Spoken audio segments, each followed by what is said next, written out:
one of the things that I want to talk to you about is the JFK files.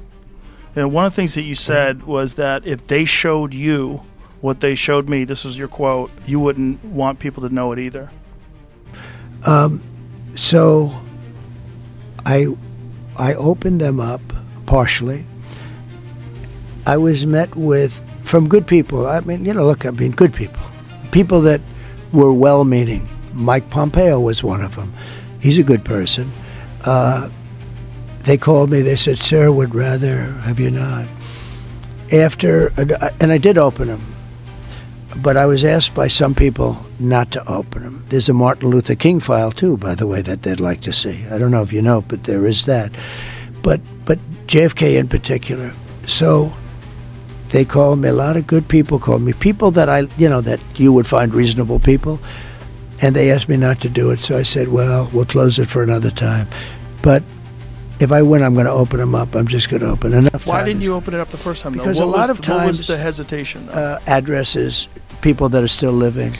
There are people that are affected. And there could be some national security reason that I don't have to necessarily know about.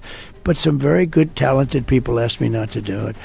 I opened it up, and then they said, would it be possible for us to do that a different day? How much of it did you read into? I think it's going to be just fine to open it. Let me put it that way. I think it's fine. It's going to be time.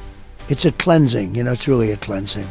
So I'm going to do it. I'm going to do it immediately, almost immediately upon entering office. Well, the thing, when people look at it from the outside and you sort of imagine what could be a reason why they would not release those files, it would be there's people that were implicated in the assassination. Yeah.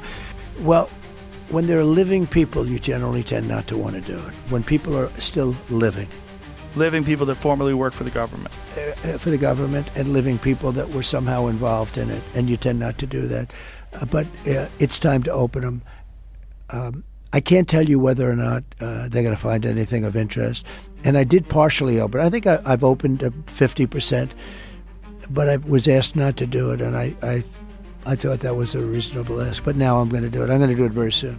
There's a lot of interest in it. One of the things that there's a lot of interest in the people coming from space, But I interviewed a few people. It's never been my thing, I have to be honest. I have never been a believer. I have people that Area 51 or whatever it is. I think it's the #1 tourist attraction in the whole country or something. Area 51 in Las Vegas. Do you know that, right? Sure, I know what it is. So anyway, but it's a big tourist thing.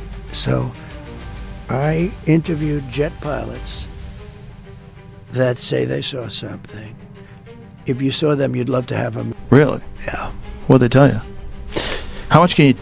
Ryan Graves? I don't believe his name, but I interviewed jet pilots that were solid people. Perfect. I mean, great pilots, great everything. And they said, we saw things, sir, that were very strange. Like a round ball, but it wasn't a comet or a meteor. It was something. And it was going 4 times faster than an F-22, which is a very fast plane, And it was round, which is, in theory, a great shape. I've had a couple in here. Commander David Fravor.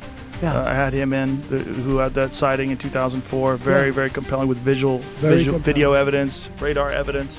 So when you were talking to these people, was this something that you were compelled to have conversations about? Was this your personal interest? A little bit. It's not a great interest for me, but it's a little interest. I get that question as much as almost any question. Do you think that we have aliens coming, flying around or whatever?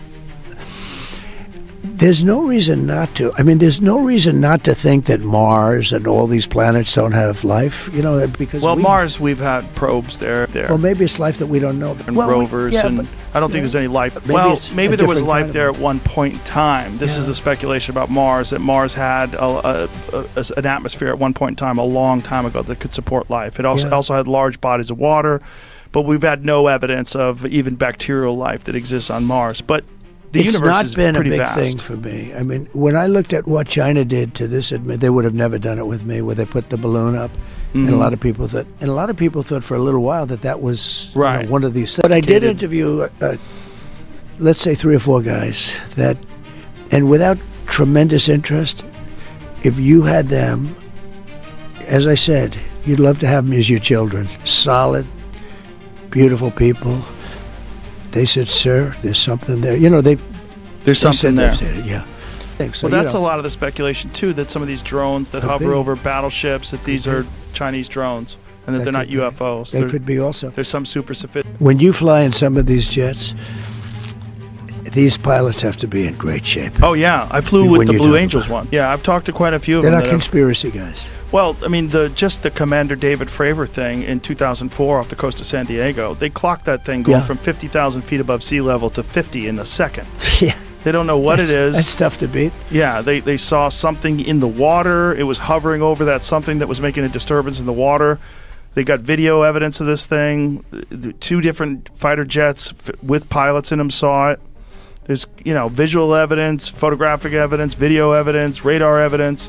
Whatever the hell it is, it moves in a way that would turn a human being into jello if they were inside of it. The G-force, no one would survive. Oh, so what is that?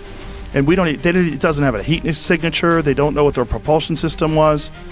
But I got to fly. I guess and it's those an are FA-18. older, and those are older machines. And they're crazy. When you fly in some of these things, oh my God, amazing. Yeah, but I can imagine. You got to be special.